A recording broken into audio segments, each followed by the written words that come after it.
Hi everyone, and welcome to my continued coverage of the World Chess Championship match between Vishy Anand and Magnus Carlsen. This morning we had game 2 and it was great to see Vishy open with e4. I think this alone gives some indication of his mindset for the match. As with the first game, he's choosing to be aggressive and not shying away from tactical complications. When he played Gelfand last year, it was Gelfand who chose to play aggressively against him and try and therefore keep as much pressure up as possible on him, and I think it's a good approach. And you know, there's no doubt that it's preferable to playing solidly and hoping your opponent will overextend, and I think Anand is using that approach for this match against Carlsen. He's playing aggressively, he's not shying away, he's not trying to keep it solid, he's, you know, out for blood, and that's great to see. It's the right attitude. And in his match against Gelfand, Anand opened with King's Pawn in 5 out of the 6 games he had with White, and we were treated to the Sicilian in all of them. However, in his match with Kramnik, he used it only once, and not at all in his match against Topalov.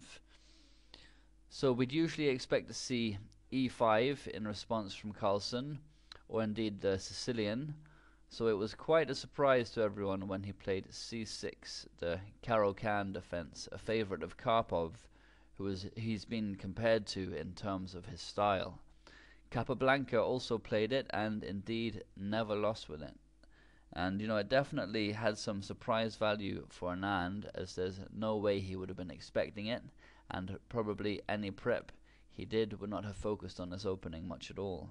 Carlsen has only played it a handful of times in his career and not at all in the last couple of years, so therefore it was a good choice in terms of prep. You can be sure Anand's team are now currently looking at some lines and trying to figure something interesting to try out. Should Carlsen play the Caro-Kann again, they have 2 days to come up with something, and so you know, it'll be interesting to see if he does use the Caro-Kann in subsequent games, or if he goes with something entirely different. So anyway, we went into one of the main lines with d4 and d5. So black is challenging immediately the white center with this push, and it's a very solid and sound opening, renowned for being very hard to get any advantage against with white, but it's also a little static and undynamic in comparison to the French and the Sicilian. So knight c3, and we're going into a classical Caro-Kann.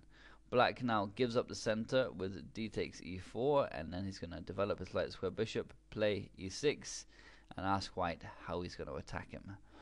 An interesting line that scores well for black at the club level is to play b5 here, threatening b4, kicking the knight, and then winning e4. I recommend doing a bit of research in it if you play the Caro-Kann and want to spice up your play a little, but don't use it in any World Championship matches because you'll just be embarrassed. So d takes e4, knight takes e4, and now bishop f5. Black develops the bishop with tempo, but he has to move it again after knight g3. So bishop g6, and now h4, threatening h5 to trap the bishop. So h6 is the main line. It's a slight weakening from black, but also from white. This h4 push makes the h-pawn weak, and it can become a target in endgames and sometimes even in middle games. So black continued to knight f3, and now e6, just to develop the bishop and also to create a bind on the d5 square, which is difficult for white to break down without weakening his position, unless he takes a lot of time to prepare c4 and d5, but even that is very weakening on these squares here. So Anand continued with knight e5, attacking the bishop, and so of course Carlsen didn't want to get his pawn structure wrecked, so he played bishop h7, and now comes bishop d3. All standard stuff. So black loses a tempo with bishop takes d3, but after queen takes d3, he has nothing much to worry about. His development will be easy, and white should have no immediate attack. It's worth mentioning though that black does need to take care in some of the other lines. Sacrifices on e6 can be lethal for black in the Caro-Kann, and there are many traps that need to be known before taking it up as a defense. Once these are taken care of though, it is a good one to know. It's sometimes if you're playing, you know, very strong players or something like that, it's a useful one to have in your back pocket. So Carlsen continued with knight d7, challenging this well-posted knight on e5, which Anand defended with f4, which is his most common way to play against knight d7. Also possible is bishop f4. So f4 and now bishop b4 check. Another standard maneuver in the Caro-Kann. However, Anand now plays c3, which is a little rarer than the mainline alternative bishop d2. This move c3 weakens the d3 square, and this is why black throws in the check. If white plays bishop d2, then the bishop will go back to e7, attacking the h4 pawn in conjunction with his queen. And he doesn't want to exchange dark square bishops on d2 because his should be slightly better than white's given the pawn structure. This bishop has a lot more freedom than the bishop on c1 at the moment, all these pawns on dark squares. So Carlsen played the bishop e7, and in the press conference afterwards, Vishy commented on why he took some time thinking at this point. He said that he's studied this position before and that it can become very dangerous very quickly. He was trying to remember the lines and had some trepidation because he knew Carlsen was in preparation whilst he was analyzing and calculating over the board and then and there in that moment. So he decided on bishop d2 with the idea of castling long and pawn storming, which is one way for white to liven up the play against such openings. It's a strategy used in some modern lines of the notoriously drawish Petrov defense, as well as the Sicilian, of course. So Carlsen now got his kingside knight into the mix, just normal developing move, knight gf6, and it's a bad idea to snap off this pawn instead. The bishop takes h4. You know, pawn grabbing in the opening is often given in manuals for beginners as a bad idea, and white has a couple of ways to get compensation for the pawn here. He can play knight takes d7, well, black has to answer with king takes d7 if he wants to keep the pawn. If he takes with the queen instead, then the bishop drops on h4. If queen takes d7, just rook takes h4. And if he plays bishop takes g3 before taking on d7, queen takes g3. After queen takes d7, queen takes g7. It's dire straits for black. There's no way to save his rook here. Another way that white can play for advantage after bishop takes h4 is simply by castling. Bishop takes h4, and now he can castle long, and you know, black is faced immediately with the problem of how to finish his development. How does he develop this knight without dropping the bishop on h4 to the rook? And you know, white has the ongoing idea of knight takes d7 and removing the castling rights from white. And you know, if bishop takes g3, queen takes g3, and black's going to have to make a suboptimal move like king f8 in order to defend g7. So needless to say, all lines favor white, and it's pretty clear why Carlsen didn't choose this line. So he played knight gf6.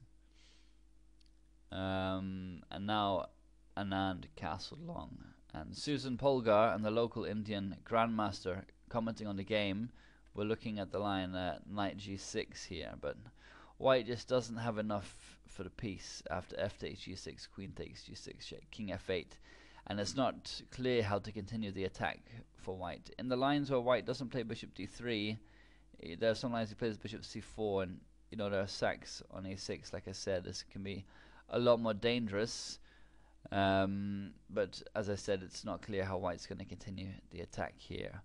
Another move that Anand played against Ding Liren at the Alekhine Memorial earlier this year, instead of castling or playing knight g6, was queen e2, and this led to a very sharp game that Anand won beautifully against his 2700 rated opponent.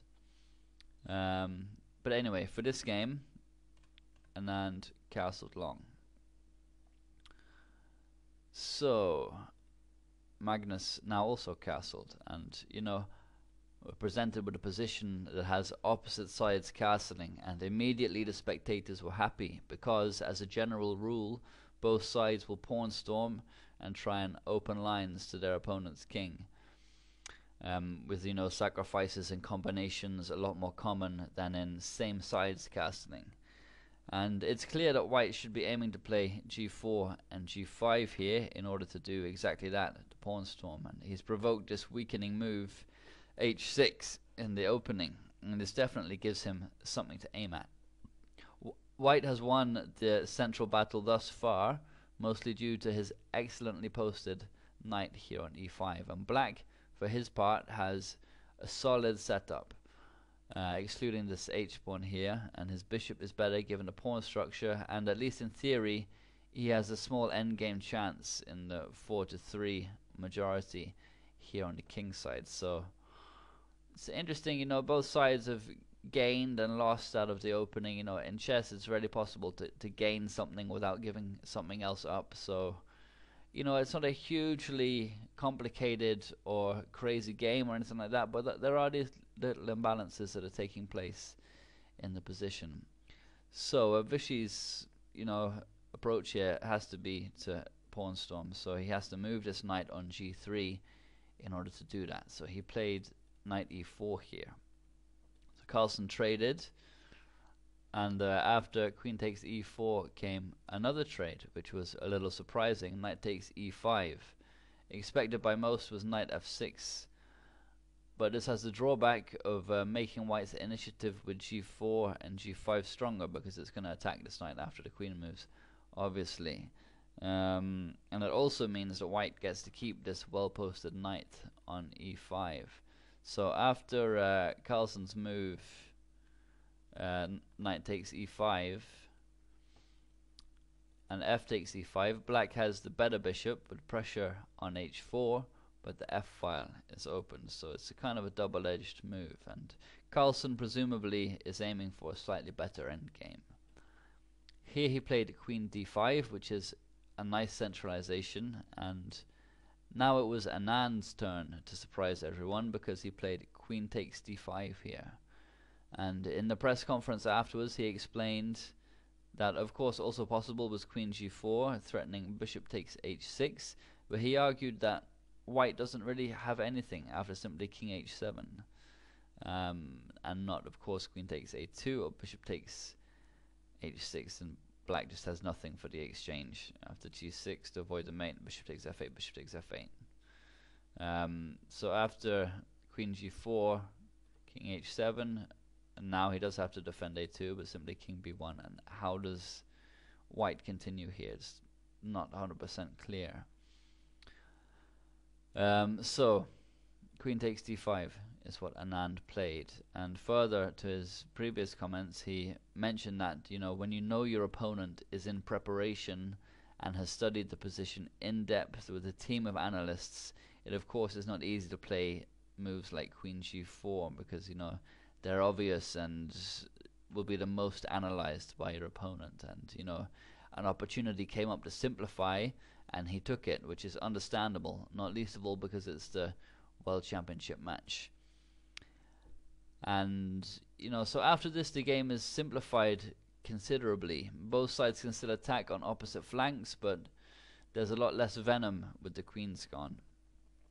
So Anand continued with h5, just squeezing on the king's side and relieving the h1 rook of the defensive duty of the pawn on h4, and Carlsen answered with b5. And so now a key move from Anand, rook h3, and the thinking behind this will become clear in a moment. So a5, now rook f1, rook a c8, with the idea of playing b4.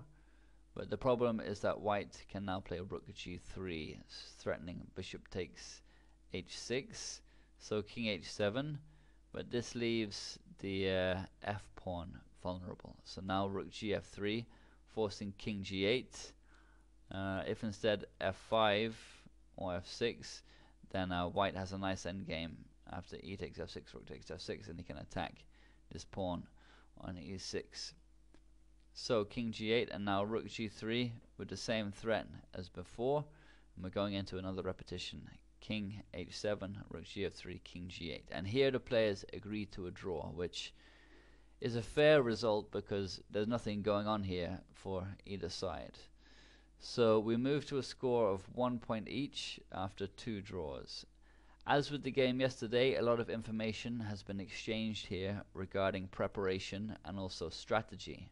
The fact that Carlsen did not answer e4 with e5 or the Sicilian was interesting, and I think clearly indicates an attempt to avoid preparation that was largely successful. However, he did not have to play the Caro-Kann in order to do this, and that too is a revealing choice. It's, as I said, a solid but rather uninspired option, which I think implies that he doesn't want to take too much risk with black and is perhaps happy with draws whilst trying for more with the white pieces. It was great to see Anand open with e4. This is his most common choice throughout his career, but excluding the match with Gelfand, he's not used it very often at all in World Championship matches. So game 3 is where the cat and mouse will begin with preparation. I very much doubt we'll see Carlsen use the double fee and shadow system again as he did in game 1, and it will be very interesting to see what he does choose.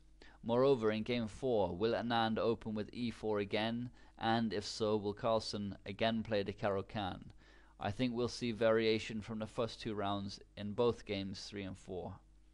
In any case, it will be great to see what happens, and God willing, we'll see some longer and more complicated battles than 25 moves, which is what this game was, the longer of the first 2 games.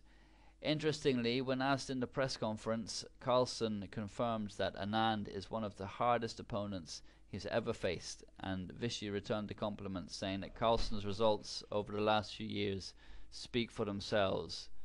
Given how close they are in strength, it's easy to understand why the games are pretty level thus far. It would be great to see some more imbalance, but of course neither player wants to take huge risks, and they're still settling in. Okay, so that's it until Tuesday, where we'll see Carlsen open with the white pieces for a second time. Talk to you then. Hope you enjoyed the analysis. Cheers.